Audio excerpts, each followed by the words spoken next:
වටින බීච් එකට ඇවිල්ලා තියෙන්නේ. ඒ වගේම මෙතන තියෙනවා වැල්ලේ දේවාලය. වැල්ලේ දේවාලයේ පඳුරු කැට ගැහිමේ උත්සවයට මිනිස්සු ගොඩාක් ඇවිල්ලා තිනවා ඔයගලන්ට පේනවා. මේ බීච් එකට විදේශ ඉල්ලුම ගොඩක් වැඩි. වතුර ගොඩක්ම පිරිසිදුයි වගේම ආරක්ෂිතව දිය නෑමටත් මේ බීච් එක ගොඩක්ම වටින තැනක්. ඉතින් මේ බීච් එකේ අයිනේ තියෙන වැල්ලේ දේවාලය ගැන කියනවා නම් මේකේ ඇසළ පෙරහැරක් යනවා. ඉතින් ඒ ඇසළ පෙරහැරට තමයි මේ පඳුරු ගැට ගහන්න අද දවසේ කට්ටිය මේ ගොඩාක් ඇවිල්ලා තියෙන්නේ. ඒ දවස් වලට මිනිස්සු ගොඩාක් එනවා මේ බීච් එකට. ඒ වගේම කතාවක් තියෙනවා මේ දෙවොල් දේවාලයේ හාස්කම් ගොඩක් තියෙනවා කියලා. ඉතින් දැන් පැය ගානකට පස්සේ ඉතින් දැන් අපි ඔන්න යන්න හදන්නේ ගෙදර.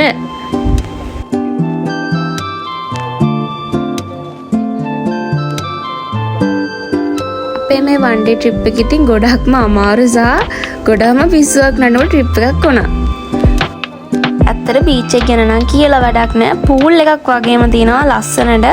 කිසි කුණු නඩු මුකුත් නැහැ. ඔයාලට නානවා නම් සුපිරිම ප්ලේස් එකක් තමයි මේක.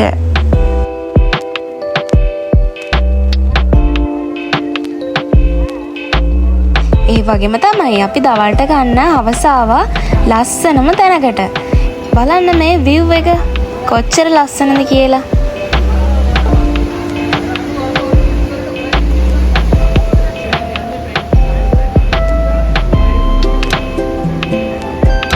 view එක විතරක් නෙමෙයි මේකේ කැම එකත් ගොඩාක්ම රසයි.